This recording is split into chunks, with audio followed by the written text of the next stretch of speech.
بہت فرمایا پٹاتی ڈاکٹر صاحب آپ نے. ہے. میں ایک سوال اور کرنا سر چاہوں گا سر کہ اس ریجن میں بدھزم تو کنیکشا نے کیا اور انڈو باکتری گریک مینندر بھی وہ بدھزم قبول اس نے کر لیا جی تھا. جی جی جی. ایون کنیکشا نے جو پہلا بادشاہ تھا جس نے بدھا کا کوائنس ایشو کیا ہے اچھا.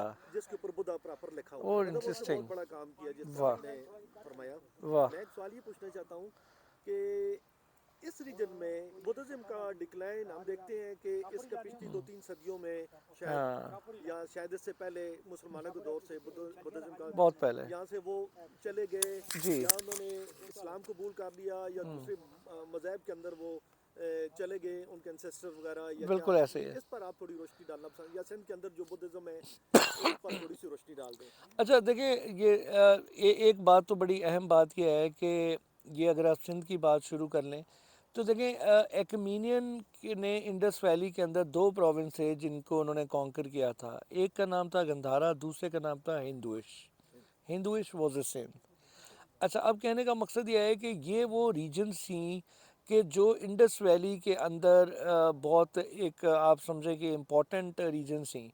اچھا ابھی ایکمینین کے بعد جب یہاں پہ ایونچولی فرض کیجئے جب کشان ڈائنیسٹی اسٹیبلش ہوتی ہے تو کشان ڈائنیسٹی جو تھی افغانستان میں بھی تھی اور کشان ڈائنیسٹی سندھ میں بھی تھی.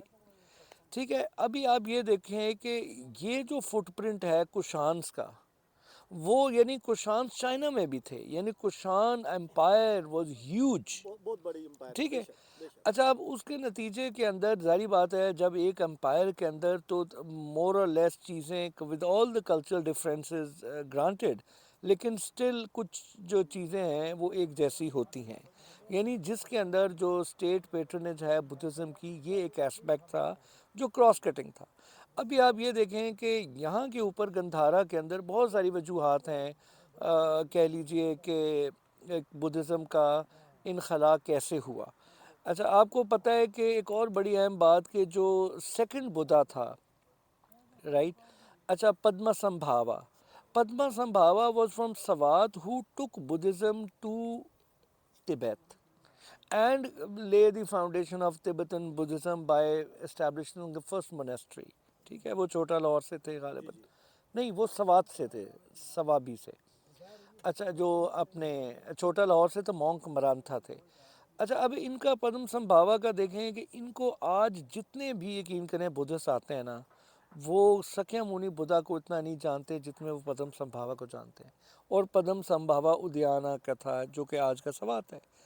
اچھا تو کہنے کا مقصد یہ ہے کہ یہ وہ دور تھا کہ جب پدم سمبھاوا بھی تبت سے چلے گئے, تبت چلے گئے یہ سوات کو چھوڑ کے, تو یعنی گندھارا کو چھوڑ کے. تو دیکھیں گندھارا کے اندر بدھزم کے ڈکلائن کی بہت ساری وجہ ہیں. مثلا ایک وجہ apart from many many other things, اور یہ بہت تفصیلی موضوع ہے. ایک وجہ یہ ہے کہ اگر آپ آج اس کی مثال بھی دیکھیں تو انٹرسٹنگ ہے کہ بدھا کے زمانے سے ایک رواج یہ تھا کہ جو مونکس ہیں نا وہ اپنا کھانا خود نہیں پکا سکتے, ان کو مانگ کر اپنا کھانا پورا کرنا ہے. اچھا اب دیکھیں مانگنے سے 2 چیزیں تھیں.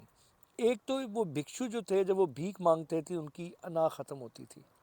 دوسری بات یہ تھی کہ جب وہ بھیک مانگنے گاؤں گاؤں کریا کریا پھرتے تھے تو ان کا لوگوں سے انٹریکشن ہوتا تھا. انٹریکشن ہوتی ہے. لوگ جو ہیں وہ ایسے بھی ہوتا کہ ایک مونک گیا کسی گھر میں, اس نے جو بھی انہوں نے اس کو بخشش میں دیا تو اس کے بعد وہ عورت نے کہا فرض کریں کہ جی میرا خامد مجھے بہت تنگ کرتا ہے, کوئی ماہی یا رکھتا کسی ہے نے کوئی کہا اس کہ طرح جی کی میرا چیز. بچہ ہے وہ بالکل سوکھتا جا رہا ہے. تو یہ جڑی بوٹیوں کے بھی ماہر تھے, اور ان کی یعنی آیورویدا جو ہے وہ ایک بدھسٹ زندگی میں بہت ایک اہم جز تھا. اچھا اب اس کے نتیجے میں وہ ان کو کوئی پہاڑوں میں پھرتے رہتے, وہ جڑی بوٹیاں دیتے کہ چلو اس کو بنا کے ایسے کر لینا. اچھا اس سے کیا ہوتا تھا کہ لوگوں کے اندر اور مونکس کے درمیان ایک بانڈنگ کریٹ ہوئی. اچھا اب ایک وقت آیا کہ جب کشان نے اتنی بدھزم کو یعنی بدھسٹوں کو اتنا مونکس کو ایک اسٹیبلشمنٹ بن گئی کہ اب آپ یہ دیکھیں کہ انہوں نے ابھی کیا کرنا, اپنے کھانے خود پکانے شروع کر دیے, اپنی مونیسٹری کے اندر سٹوریج روم کریٹ کر لیے. اس کی مثال آپ مورا مرادو میں دیکھ لیں. مورا مرادو کے اندر آپ کو اس مونیسٹری کے اندر آپ کو اسٹوریج گرین ایریا بھی ملے گا, آپ کو وہاں کچن بھی ملے بالکل گا کچن ملے جو آپ کو دھرما راجی کا جی میں جی نہیں ملے گا. اچھا اب دھرما راجی کا 300 BC اشوکا کے زمانے میں وہ مونیسٹری بنی اور ڈیولپ ہوئی.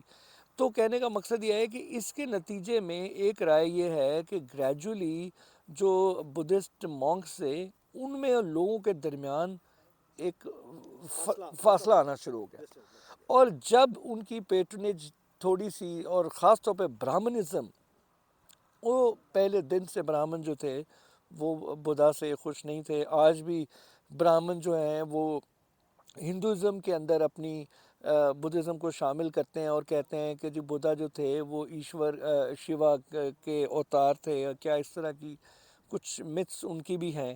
تو کہنے کا مقصد یہ ہے کہ بدھا کا جو میسج تھا اگر آپ دیکھیے تو وہ تو کہہ لے کہ کاسٹ ذات پات کے نظام کے بالکل خلاف تھے. انہوں نے تو شودروں کو بھی اپنے اس میں حلقے میں شامل کر لیا تھا، تو براہمن کیسے مان سکتا تھا. اور سو مچ سو کہ بدھا کے جب فرمودات جو ہیں وہ لوگوں نے سنسکرت جو علماء کی زبان تھی اس میں لکھنے چاہے تو بدھا نے کہا یہ مت لکھو، میرے شلوک، میرے وہ آپ مت لکھیں، اس کو زبانی یاد کر لیں، کیونکہ وہ یہ چاہتے نہیں تھے کہ سنسکرت کے اندر بدھ مت کی تحریر آئے، لیکن وہ آئی اور دوسری زبانوں میں بھی آئی. تو میں سمجھتا ہوں کہ اسلام کا تو دور دور کا تعلق نہیں ہے اس چیز سے، کیونکہ اگر آپ سندھ کی تاریخ میں دیکھیں تو 13 شہر جو محمد بن قاسم نے فتح کیے سندھ کے اندر، 11 سرنڈرڈ وداؤٹ اے فائٹ، کیونکہ دے ور رولڈ بائی بدھسٹ پرنس. اور پھر یہ تھا کہ ایون جو راجہ داہر ہے، جو بہت مچ ملائنڈ راجہ داہر فار اس، وہ جو تھا وہ he had just deposed a Buddhist dynasty. ٹھیک ہے جی، اس کا جو بھائی تھا وہ خود بدھسٹ تھا. تو کہنے کا مقصد یہ ہے کہ ہندوازم کا تو اتنا سپریڈ نہیں تھا سندھ میں جتنا بدھسٹ کا تھا. اور بدھسٹ آپ کو پتہ ہے الائز بن گئے مسلمز کے، اور انہوں نے ان کے ساتھ بہت سارے ٹریڈ ریلیشنز بنا لیے اینڈ سو آن. وہ بھی کتاب سنتے تھے، یہ بھی ہے. جی جی بالکل، الہامی کتاب، بالکل یہ سب باتیں درست ہیں. تو کہنے کا مقصد یہ ہے کہ جو اینیموسٹی، اور دیکھیں اور پھر یہ بھی یاد رکھیں کہ جو ہمارے جو مسلمان علماء تھے انہوں نے باقاعدہ فتوے دیے کہ جو بدھسٹ کے مقامات ہیں ان کو تباہ نہ کیا جائے.